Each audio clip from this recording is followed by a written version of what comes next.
Hey everyone, welcome to The Explainer. So, today we're tackling a word you probably hear thrown around honestly every single day, narcissism. It's kind of become this catch-all pop culture term for anyone who, takes way too many selfies or acts a little selfishly. But what does it actually mean? Well, we're going to completely dismantle those simplistic myths today. We'll break down the clinical reality, explore the deeply fascinating and honestly sometimes pretty destructive faces of this trait, and see what the science actually says. So get comfortable and let's dive right in. All right, Section 1, the myth of Narcissus and its ancient origins. Long before the very first smartphone selfie, the ancient Greeks and Romans had this mythical figure who was literally fatally obsessed with his own image. Picture this, right? Narcissus was a breathtakingly handsome guy traveling the world, supposedly searching for someone to love. A nymph named Echo completely fell for him, but he brutally rejected her. Ice cold. Well, shortly after that, he caught sight of his own reflection in a river, and he fell instantly, hopelessly in love with himself. The real tragedy here, he was completely unable to tear himself away from that reflection, and he actually ended up drowning right there. A flower marked the spot where he died, which, we still call the Narcissus today. It's a highly cinematic, tragic end that brilliantly illustrates the extreme, destructive nature of self-obsession. But moving from ancient myth to modern clinical reality, narcissism isn't just some trendy buzzword you read in a magazine advice column. It is a very real, measurable set of psychological traits. At its absolute core, the psychological definition of narcissism is a grandiose and pretentious self-image. It's this deep-seated belief, obviously to varying degrees, that you are fundamentally better looking, smarter, and just way more important than everybody else around you. And because of that, you inherently deserve special, totally favorable treatment. Moving on to Section 2, the two faces of narcissism, grandiose versus vulnerable. Now here is where the science gets incredibly fascinating, and it's actually the main focus of our explainer today. Psychologists recognize two dramatically different faces of narcissism. On one hand, we have grandiose narcissism. This is your loud, extroverted, dominant archetype, the one actively seeking out power and the spotlight. But on the exact opposite hand, we have vulnerable narcissism.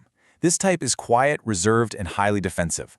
It's basically an internal clash of traits, the power-seeking extrovert versus the easily threatened introvert. Understanding the internal motivations here is absolutely crucial.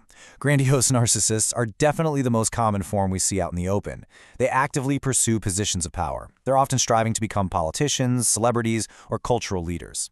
Now, quick side note, obviously not everyone in power is a narcissist. A lot of people seek leadership to actually help others, but the grandiose narcissist, their motivation is purely the status and the attention that comes with the crown. On the flip side, vulnerable narcissists might just be sitting quietly in the corner. Internally, they genuinely believe they are owed everything the world has to offer, but they're incredibly fragile. They feel threatened or deeply offended at the absolute slightest perceived slight. Which brings us to Section 3, social consequences and the collateral damage. So both of these personality types absolutely manifest a dark side, but they create chaos in very, very different ways. Take leadership roles, for example. A grandiose narcissist will often make highly risky or dishonest decisions just to protect their public image and hold on to power.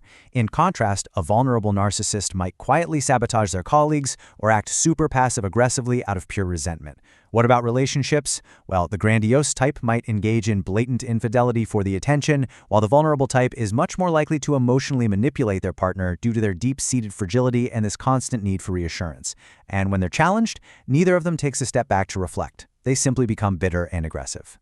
There's this brilliant quote that perfectly hits the nail on the head regarding this unique tragedy.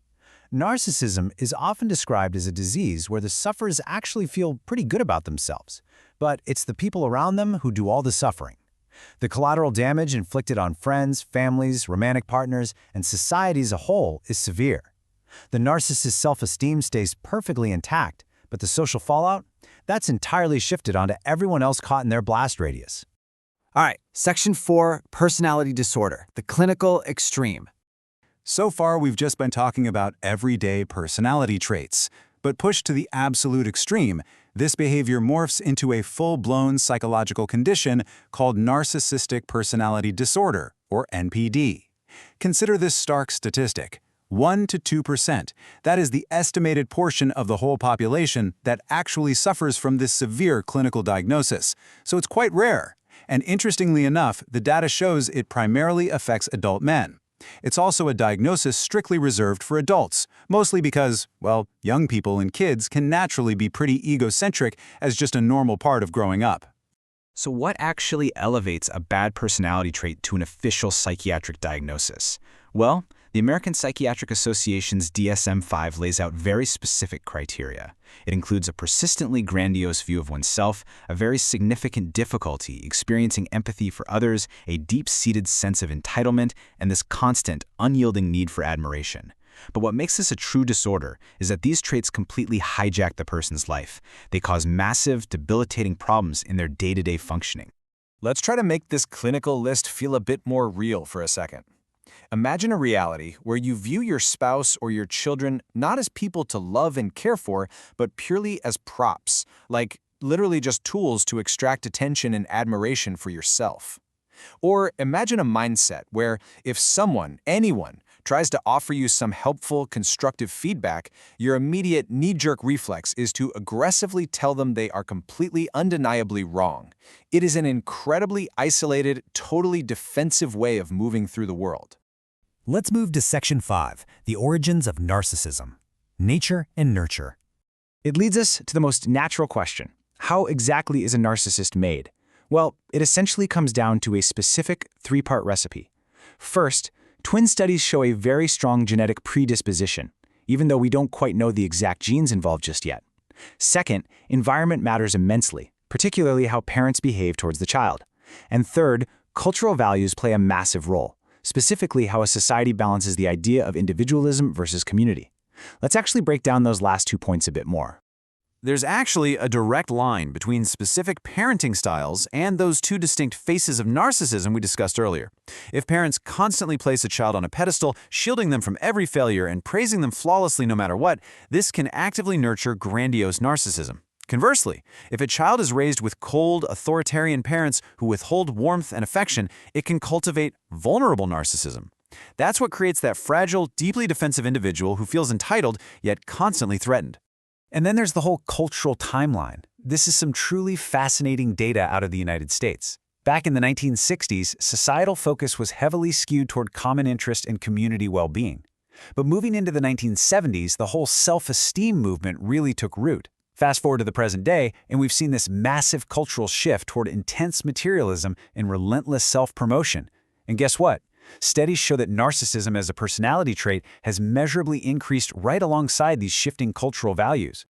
Okay, we have to address the elephant in the room: social media. The common pop culture assumption is that Instagram and TikTok are literally turning us all into narcissists, but the data actually says otherwise. There's no glaring proof that social media creates narcissism. Rather, it's just a highly efficient catalyst.